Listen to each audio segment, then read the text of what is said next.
Neng.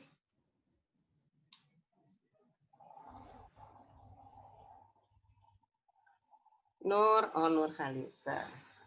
Nur Halisa, sehat? Sehat, Bu. Alhamdulillah. Sanada, sehat? Ya, Bu. Sehat, Bu. Alhamdulillah. Angelina, sudah hadir.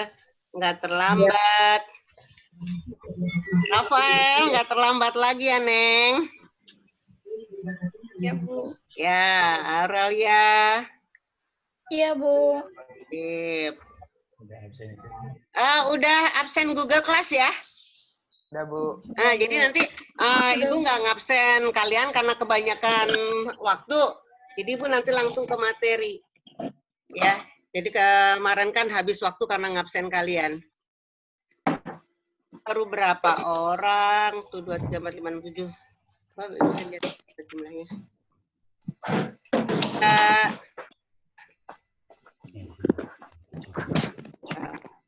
Oke, baru 17 orang. Yang lain kemana? Calvin, Halo, Bu. sehat? Sehat, Bu. Alhamdulillah. Udah ada beberapa yang ngirim tugas. Tuh 2, 3, 4, 5, 6, 7, 8, 9, 10 orang. Yang lain nyusul. Tapi nggak apa-apa, karena minggu depan limitnya ya. Batasnya ya. Oh, yang TTS, Bu. Yang TTS. Calvin belum ya? Calvin belum mulai ya? Belum. Hai. Saya Sananda udah. Nadira, Fatihah, Gary, Arafa, Dea, Igede, Indi, Nathanael, Nyimas yang baru. Tapi memang nggak apa-apa sih, limitnya kan minggu depan. Ibu lupa harusnya mah minggu ini ngerjainnya ya Ibu nggak Zoom dulu ya. Iya. Nah tapi nggak apa-apa deh. Sayang kalau materinya, karena materinya kebanyakan banget kalau ditunda-tunda. Ibu, itu materi di Google Classroom bacanya dari bawah, Bu. Dari bawah gimana? Maksudnya dari bawah ke atas kan? Itu materi banyak banget. Iya. Aturannya gimana bacanya, Bu? Iya. Jadi kalau kamu baca, pokoknya mulainya itu dari pembagian disintegrasi. Kalau kamu dari bawah itu maksudnya gimana sih? Yang bawah PKI dulu, Bu. PKI Madiun apa PKI ini? PKI Jakarta? Madiun kayaknya. Oh iya, benar. Memang PKI Madiun dulu. Memang PKI Madiun dulu materi kita. Oh, ya. Oh iya. Itu bapak siapa? Ada kan kemarin. Itu yang punya Bo, ini punya Mbak Ibu. Iya.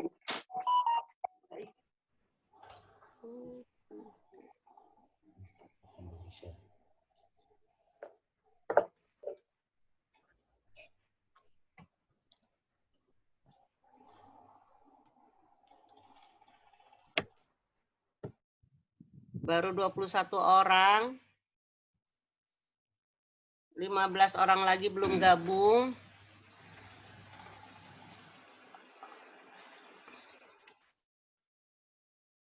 Nanti jam 7.10 kita mulai aja ya. Ya, Bu. Ya, Bu. Kelamaan kalau nunggu teman-temanmu, kasihan kamu yang udah duduk.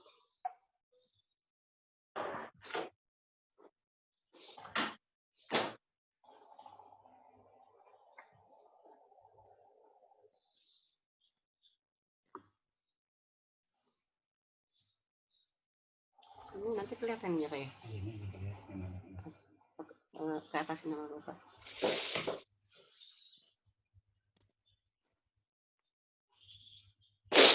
Nah, jadi ini urutannya. Urutannya harusnya PKI Madiun dulu, baru DITII, APRA, Andi Ajis, biarin. Oh nanti kamu dipandu sama Ibu. Kalau bisa, kamu harusnya mah fotokopi ya, ngedownload dulu terus fotokopi ya. Jadi nanti Ibu nerangkan, kamu tinggal garis. Bisa nggak gitu? Apa biarin aja? Bisa, Bu, tapi kayaknya nggak sekarang. Iya, nggak usah sekarang, nanti cantik, nanti aja. Nanti lagi pas pelajaran ibu, kamu udah siap dengan fotokopian gitu. Jadi sambil dengerin ibu, sambil garis bawahi. Ntar ya, kita mulai 2 menit lagi ya. Baru berapa Pak partisipan?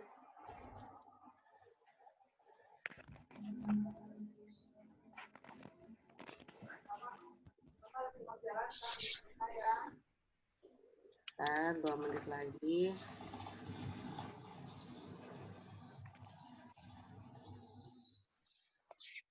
Ntar ibu woro-woro di grup dulu.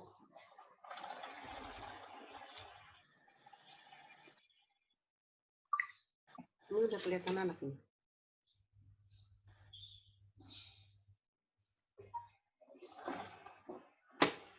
Baru berapa orang Pak?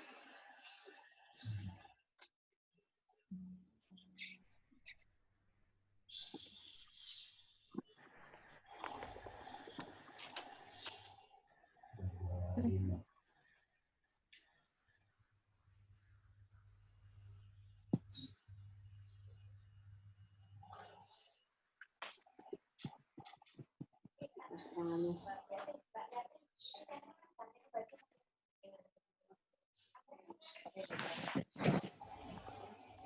Ntar ya, 1 menit lagi ya.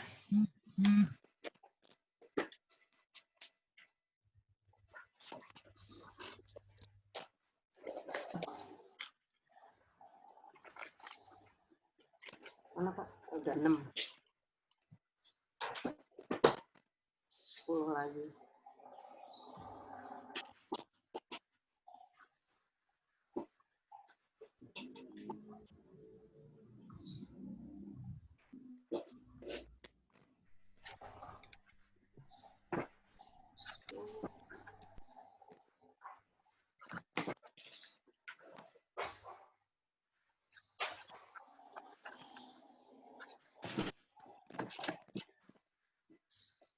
Ya, kita mulai aja.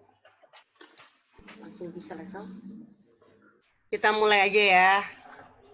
Ya, Bu. Ya. PowerPoint Ibu udah kelihatan belum? Udah, Udah? Bu. Udah, Udah, oke. Bu. Udah. Oke ya. Haikal udah ada?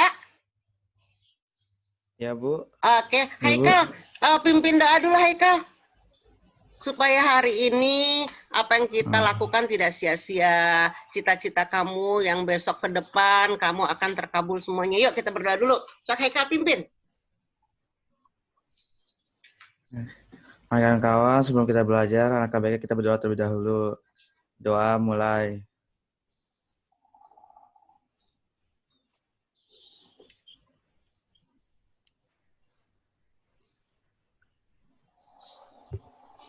Doa selesai. Amin, amin, amin. Semoga apa yang kamu citakan terkabul ya. Bismillah ya. Oke, IPA 3. Mungkin kemarin kamu mengira kita tidak akan Zoom, tapi karena ini materi ini banyak sekali 8 peristiwa itu harus dicicil, makanya udahlah kita gerak cepat saja dulu. Oke ya. Kita memasuki kompetensi dasar awal di kelas 12, yaitu ini 3.1, menganalisis upaya bangsa Indonesia dalam menghadapi ancaman disintegrasi bangsa, antara lain PKI Madiun, DI, APRA, Andi Ajis, RMS, PRRI, Permesta, G30 SPKI. Kalau kamu ngantuk ya, kamu boleh sih ngunyah permen karet, tapi jangan sambil ngopi di depan ibu ya, ntar ibu ingin. IPA 3, kalau keadaan tidak begini, ini biasanya ibu langsung memberi penilaian kamu tentang bagaimana kamu mencari, menggali informasi. Jadi diskusi. Awalnya ibu ingin nekat, biarlah diskusi di Zoom. Tapi cara penggalian informasinya ibu takutkan kalian malah bertandang ke rumah teman-teman untuk mengumpulkan. Wah, Ibu pikir akan terjadi klaster baru, klaster diskusi. Makanya akhirnya, yaudah, biarin ini mah Ibu aja yang akan menerangkan ke kamu. Ngantuk, nggak ngantuk, terima aja. Nah, nanti di akhir ini Ibu akan adakan selalu post test. Ya, jadi setiap Ibu nerangkan, pasti nanti setelah selesai materi Ibu akan adakan post test. Kamu paham, kamu dengarkan tidak, nah atau juga nanti ada sesi tanya jawab kalau kamu tidak paham. Oke ya, jadi kompetisi dasarnya ini. Kamu paham disintegrasi mulai dari PKI Madiun sampai nanti tahun 1965. Jadi ini mulai 48 sampai 1965. Pengertian disintegrasi yaitu situasi yang tidak adanya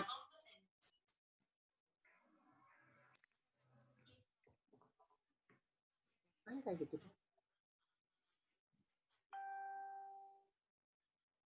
Tadu terjadi Bapak ngapain kayak gitu Din?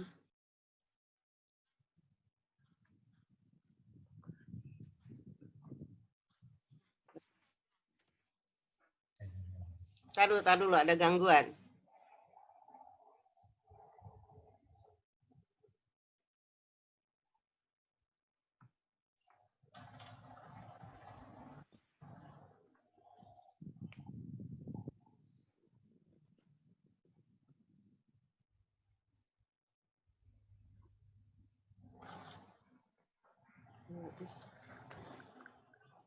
Ya, maaf tadi ada gangguan.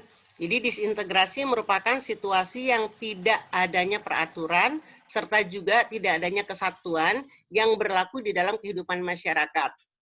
Atau disintegrasi adalah satu keadaan terpecah belah. Lawan kata dari integrasi. Jadi kamu paham ya antara disintegrasi dan integrasi. Kamu baca aja atau dengarkan Ibu saja. Kemudian ini nggak usah. Nah, kemudian gangguan keamanan atau disintegrasi ini ada atau terbagi menjadi 3 kelompok. Pada awalnya, disintegrasi kita yaitu karena ada penjajahan. Kita dipecah belah oleh Belanda.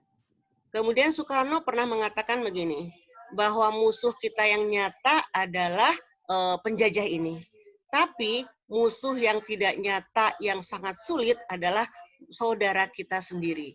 Nah, di gangguan keamanan inilah kita berperang melawan saudara kita sendiri, sahabat kita sendiri. Ya.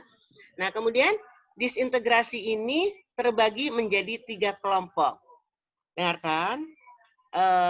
Nanti 1 bulan setelah Ibu menerangkan ini, kita adakan ulangan di gangguan keamanan. Biasanya soal pertama adalah pembagian disintegrasi. Jadi kamu harus paham ya. Ada disintegrasi berdasarkan ideologi. Ingin merubah ideologi kita yang sudah ada. Pancasila ke ideologi yang lain. Nah, mana itu yang berdasarkan ideologi? Yaitu PKI Madiun. Ingin merapat ke Uni Soviet. 18 September 1948, kemudian mengadakan atau menginginkan atau memproklamirkan Republik Indonesia Soviet. Gagal. Kemudian ada DITII, Darul Islam Tentara Islam Indonesia. Ingin merubah Pancasila ke basis Islam, Quran dan hadis. Kemudian masih ideologi adalah G30 SPKI yang benar-benar ingin merubah secara fundamental Pancasila menjadi komunis. Ingat ya, berdasarkan ideologi ada PKI Madiun, DITII, dan G30 SPKI. Dah. Kemudian yang kedua, ada yang kepentingan sendiri atau kelompok. Disintegrasi berdasarkan kepentingan diri sendiri. Mana itu? Angkatan Perang Republik. Angkatan Perang Ratu Adil. Republik Maluku Selatan. Andi Ajis, IPA 3. Yang nomor 2 ini Calvin, Sananda, Gary, Nyimas sudah bergabung, dan yang lainnya Alifian sudah bergabung. Ini adalah yang nomor 2 merupakan bom waktu. Ini skenario Belanda. Belanda menginginkan Indonesia runtuh. Makanya dibuatlah skenario orang kita sendirilah yang melakukan pemberontakan terhadap pemerintahan yang syah. Ini yang nomor 2, nama lainnya adalah bom waktu atau skenario Belanda yang masih menginginkan ekonominya di Indonesia. Kemudian yang ketiga adalah berkaitan dengan perbedaan sistem pemerintahan. Munculnya disintegrasi yang dikenal dengan nama Piagam Revolusioner Republik Indonesia dan Perjuangan Rakyat Semesta. Oke, dari 1, 2, 3 ada pertanyaan. Saya, Bu. Masih ada yang bingung? Saya, Bu. Ulangi lagi ya. Kalau ideologi, pasti merubah ideologi. PKI, gampang. Komunis. DITI, I-nya Islam. PKI lagi, otomatis ingin merubah Pancasila ke basis-basis itu. Nomor 2 adalah bom waktu. Memang skenario Belanda. Ini hanya untuk kepentingan diri sendiri atau kelompok. APRA, RMS, Andi Ajis. Yang ketiga, ini yang paling sulit nanti diberantas, dipadamkan. Karena apa? Nanti di sini kamu akan ketemu tokoh-tokoh negarawan pada awal kemerdekaan, tapi dia melakukan pemberontakan kepada Soekarno. Kenapa? Karena mereka nanti merasa kecewa. Bisa lanjut? Apa mau bertanya dulu? Mau nanya, Bu. Ya, gimana? Kan tadi yang nomor 2 itu bom waktu sama Belanda ya, Bu ya? Nah, bagaimana cara tokoh-tokoh kita itu bisa terhasut dengan kepentingan Belanda, Bu? Oke, bagaimana tokoh-tokoh kita ini ya? Oke, Kang. Di APRA nanti, ini Ibu hanya sekilas ya. Di APRA ini nanti tokoh munculnya adalah Westerling. Westerling ingin mengadakan bahwa negara federal itu akan tetap ada. Negara federal itu contohnya Pasundan, kemudian Madura. Jadi tidak negara kesatuan. Nah, itu adalah dukungan Belanda, dibiayai oleh Belanda. Tapi si yang garis depannya adalah orang-orang kita. Paham? Ya, jadi otak, jalan pikiran itu Belanda. Tapi yang melakukan adalah orang kita. Itulah yang namanya dengan nama bom waktu. Jadi ini benar-benar skenario Belanda. Republik Maluku Selatan. Nggak mau bergabung dengan NKRI si Maluku Selatan. Somokilnya. Bahkan didukung nanti Somokil ini dengan orang-orang Ambon itu boleh boleh berlindung di negeri Belanda. Kemudian nanti kita lihat Andi Ajis. Ya, itu semua ada ada campur tangan pemerintahan Belanda. Oke, Fatihah udah ada. Kita lihat lagi ya. Dinda sudah ada. Ya. Masih ada pertanyaan? Sedikit paham ya tentang bom waktu ya. Nanti kamu akan paham lagi ketika kita berjalan satu-satunya. Jadi di mana itu bom waktunya ya? Kita lihat.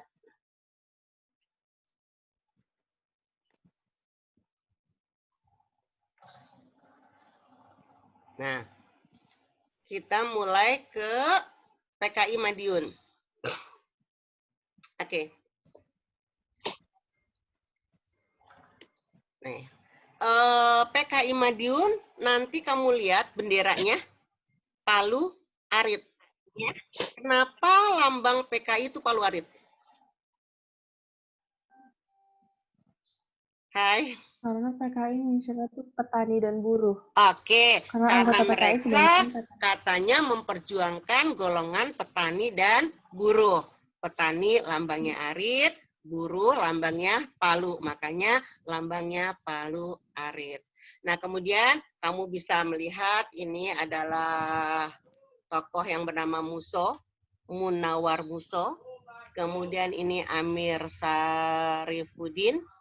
Dan kemudian Kalau ini tahun 1966, ini gambarnya 1966 pada masa Soeharto ketika mengadakan Berling, bersih lingkungan.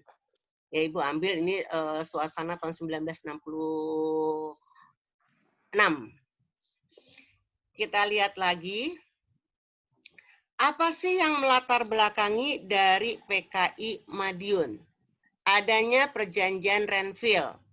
IPA 3, ketika kita menuju ke disintegrasi, memori kamu ada di masa mempertahankan kemerdekaan dengan adanya diplomasi-diplomasi. Salah satunya Renville. Ada yang ingat apa itu perjanjian Renville? Yang Perjanjian rada antara keras. Indonesia dan Belanda. Kenapa? Perjanjian antara Indonesia dengan Belanda. Betul. Itu tanggal 18 Januari 1948 ya. Isinya apa, Ger? Yang lain juga boleh ngomong. Isinya apa? Salah satunya itu TNI yang berada di wilayah kantong harus ditarik keluar. Pintar. Di kantong-kantong Jawa Barat dan Jawa Timur itu harus keluar. Kemana? Ke wilayah daerah istimewa Yogyakarta. Ibu ulangi lagi ya. Ibu dengarkan ya. Ngantuk-ngantuk dikit gak apa-apa, jangan sampai tidur. Kita lihat. Apa yang melatar belakangi perjanjian, apa yang melatar belakangi PKI Madiun? Adanya perjanjian Renville. Dalam perjanjian Renville disebutkan apa yang disebutkan Gary tadi. Bahwa Republik Indonesia hanya diakui Jawa Tengah dan Sumatera. Sebelumnya, Indonesia diakui 3 de facto. Mana saja? Pin,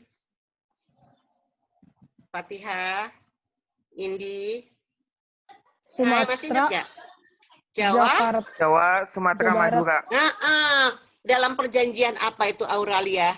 Dalam perjanjian apa hanya diakui 3? Linggarjati.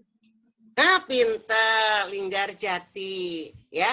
Tapi kemudian karena Indonesia merasa rugi, akhirnya PBB campur tangan dan akan dilakukanlah perbaikan. Perbaikannya dalam perjanjian Renville.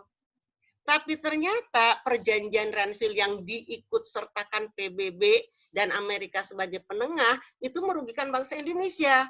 Kalau awalnya Indonesia 3 daerah de facto, Jawa, Madura, Sumatera, ini enggak. Hanya Jawa Tengah dan Sumatera. Semakin rugi kan ya?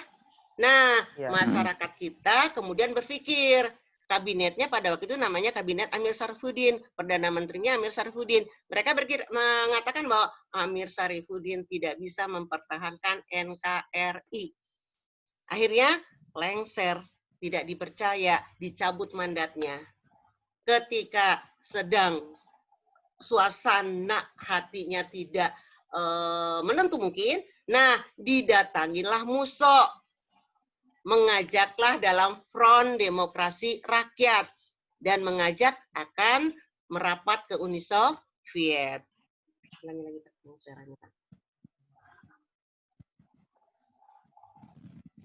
Nah, ya, jadi apa yang melatar belakanginya perjanjian Renville.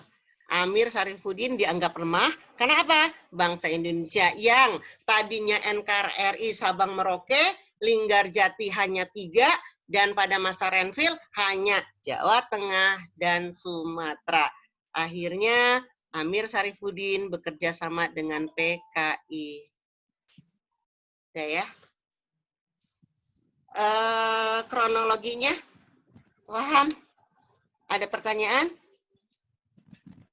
Atau terus dulu ya, baru nanti kamu kumpulkan pertanyaan ya. Ibu ulangi lagi ya. Apa yang melatar belakangi? Karena jatuhnya kabinet Amir Syarifuddin, tidak dipercaya adanya perjanjian Renville yang mengatakan bahwa Amir Syarifuddin tidak bisa menegakkan NKRI. Akhirnya Amir Syarifuddin kerjasama dengan komunis. Sebelum melangkah kita ke gerakan mereka, kita harus lihat dulu. Kenapa sih Indonesia sampai memiliki partai komunis? Kita lihat. Ini sekarang kamu ingat-ingat ketika kamu kelas 11 pergerakan nasional. Sok, 20 detik, ingat-ingat. Kembali ke zaman Pak Oji. Ingat, zaman pergerakan nasional ya. Oke. Nah, Ya, Bu. tahun 1914, muncullah di Indonesia, hadirlah di Indonesia ajaran Marxisme. Diperkenalkan oleh tokoh yang bernama Henk Snevely. Masih pernah ingat ya? Snevely ini adalah pelarian dari Belanda. Kenapa? Marxis di Belanda sudah tidak populer. Makanya akhirnya Snevely ini cari ke daerah jajahan Belanda saja. Siapa tahu populer. Dan ketika sampai di Indonesia 1914, dia mendirikan ISDV, International Socialist Democratic Vereniging. Lakukah di Indonesia? Enggak juga. Hanya kebetulan dia ketemu dengan anak muda. Namanya Semaun. Usianya masih 15 tahun. Tapi pikirannya maju ke depan. Dan Semaun ini dia adalah tokoh duduk di Syarikat Islam. Dan dia juga bekerja di jawatan kereta api. Nah, Semaun tertarik dengan Marxis yang diperkenalkan oleh Henk Snevely. Bahkan dia menyebutnya Minz guru. Si Snevely itu dianggap itulah guruku. Dan akhirnya Semaun yang masih muda itu punya strategi. Marxis bisa berkembang kalau masuk ke partai yang besar di Indonesia. Ingat, partai terbesar pada waktu itu adalah Syarikat Islam. Akhirnya Semaun dan Nyoto mengusung Marxis masuk ke Syarikat Islam. Kok bisa? Karena mudah. Masuk ke Syarikat Islam hanya satu syaratnya, orang Islam. Akhirnya, kenapa Syarikat Islam kemudian banyak sekali anggotanya? Karena semua orang Islam masuk ke situ. Dan Semaun akhirnya menyebarkan Marxis. Singkat cerita, kerasa oleh Haji Omar Said Cokro Aminoto gerakannya berbeda dengan Islam. Akhirnya Cokro Aminoto meminta mereka untuk berpisah. Akhirnya muncullah dua SI. SI merah dengan SI putih. Nggak apa-apa ya, Pak. SI merah, pimpinan Semaun dan Nyoto. SI putih, pimpinan Cokro Aminoto.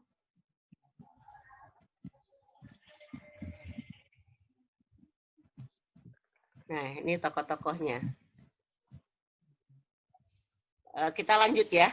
Walaupun 30 menit berakhir, tapi kita lanjut. Kita 1 jam. Makanya 40 menit tadinya, tapi Ibu tambahkan 20 menit. Sampai sini ajaran Marxis. Semaun dengan Marxis ya. Ada pertanyaan nggak? Enggak. Nggak?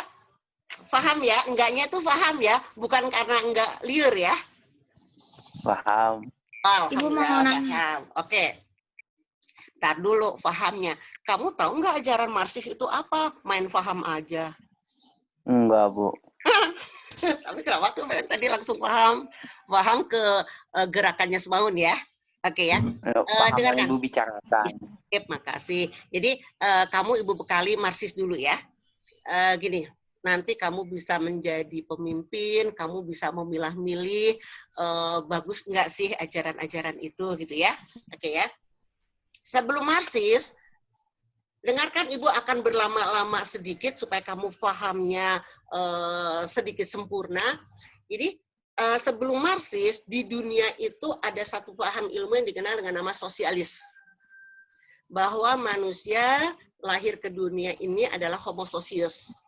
Nah, karena sosialis beranggapan bahwa kepemilikan itu kolektif.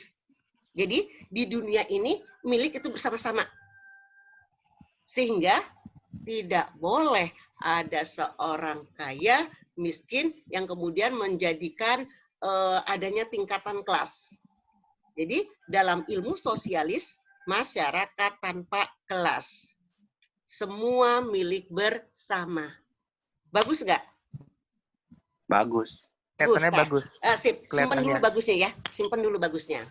Nah, kemudian akhirnya muncullah si Karl Marx dalam bukunya Das Kapital.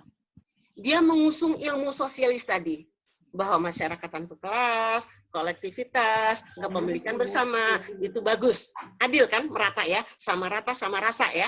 Bagus kan ya? Nah, Iya, Bu. akhirnya Karl Marx menambahkan, Iya. sosialis ini harus didukung. Jadi, si orang-orang ini dalam merasakan sosialis harus bebas, harus merasa senang. Karl Marx hidup pada masa revolusi industri. Pernah kebayang revolusi industri? Iya, Bu. Inggris ya. Nah, di revolusi industri ternyata sosialis terbagi menjadi dua. Ada golongan pekerja, alat pekerja, dan ada si yang punya modal. Siapa alat pekerja? Buruh. Siapa pemilik modal? Borjuis. Akhirnya kata Karl Marx itu masyarakat terbagi menjadi dua. Sosialis sudah tidak murni. Kenapa? Karena si orang-orang ini bekerja karena tekanan. Nanti kata Karl Marx, suatu hari golongan buruh inilah yang akan menguasai dunia. Itu pikiran Marxis. Paham? Ibu ulangi lagi ya. Dasarnya sosialis. Karl Marx mengambil sosialis itu dan mengusung bahwa golongan proletar, buruh dan tani akan menjadi yang utama di dunia. Kenapa? Karena dia melihat tekanan pada masa revolusi industri, masyarakat ditekan oleh golongan pemodal. Paham sampai sini? Pahamin aja. Oke. Apa sekarang Bu, komunis? Bu. Apa itu komunis? Nah, Oke. sosialis ini, ajaran Marxis ini, kemudian diaktualkan oleh Lenin. Bahwa supaya si masyarakat bawah ini bisa memimpin dunia, boleh dengan cara menghalalkan segala cara. Tindakan kekerasan boleh. Nah, itu akhirnya menuju ke komunis. Oh. Kalau udah O panjang berarti ngerti ya. O-nya udah panjang tadi Gary. Oh, ya. Makanya nanti revolusi Bolshevik itu dengan cara kekerasan. Mereka punya jargon, kata-kata revolusi belum berakhir. Kenapa? Apabila golongan proletar belum memimpin dunia. Siapa golongan proletar? Golongan masyarakat bawah. Buruh. Nah, para petani, para buruh yang diusung mereka untuk dibantu oleh mereka. Paham ya? Dicerna aja dulu. Nah, gimana? Bu. Mau nanya, Bu. Kan kalau Karl Marx itu pernah ngeluarin pernyataan agama adalah candu. Itu maksudnya apa, Bu? Pintar. Begini, makanya kenapa ajaran Marxis, ajaran komunis seolah-olah tidak kenal agama atau ateis, karena mereka mengatakan, ketika kita bebas jangan ada yang membelenggu kita. Agama membelenggu kan? Ada aturan-aturan kan? Nggak boleh ini, nggak boleh itu, nggak boleh ini, nggak boleh itu. Nah, itu makanya Marxis mengadakan tiada agama. Karena membelenggu.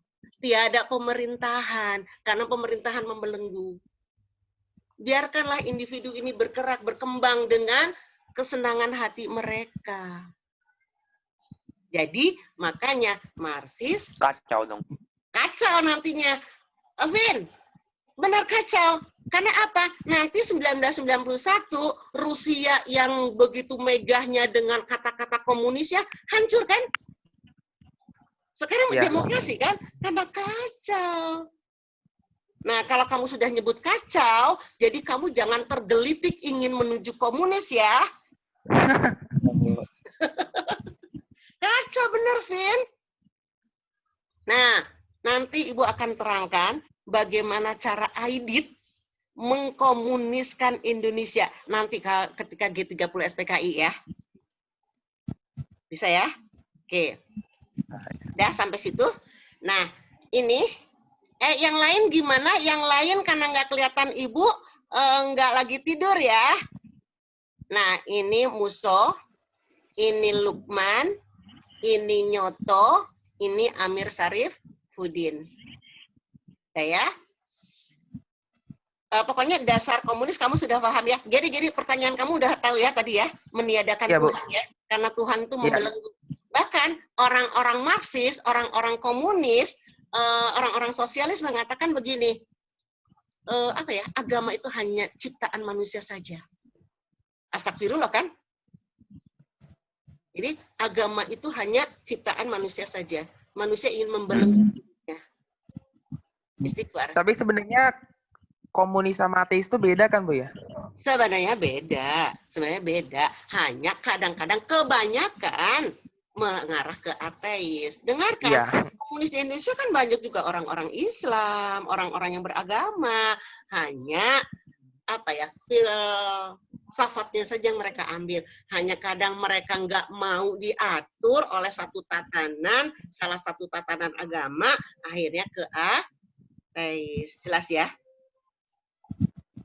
Jelas ya? Jelas, Bu. Oke. Ger, tahun-tahun kemarin, adalah 5 tahun kemarin itu booming di Inggris atau di Eropa. Mereka mengatakan, nggak apa-apa kok kita ateis, yang penting kita tidak merusak dunia. Jadi itu ada pikiran begitu. Pokoknya kita nggak merusak dunia. Pokoknya kita nggak mengganggu orang. Jadi kita bebas, kita tidak akan dikendalikan oleh Tuhan. Tapi kita baik kok. Ya. Tapi benar, Vin. Kacau kalau kita tidak dikendalikan oleh Tuhan ya, Vin. Oke. Kembali lagi ke sana, Pak. Ini yang lain juga bertanya ya.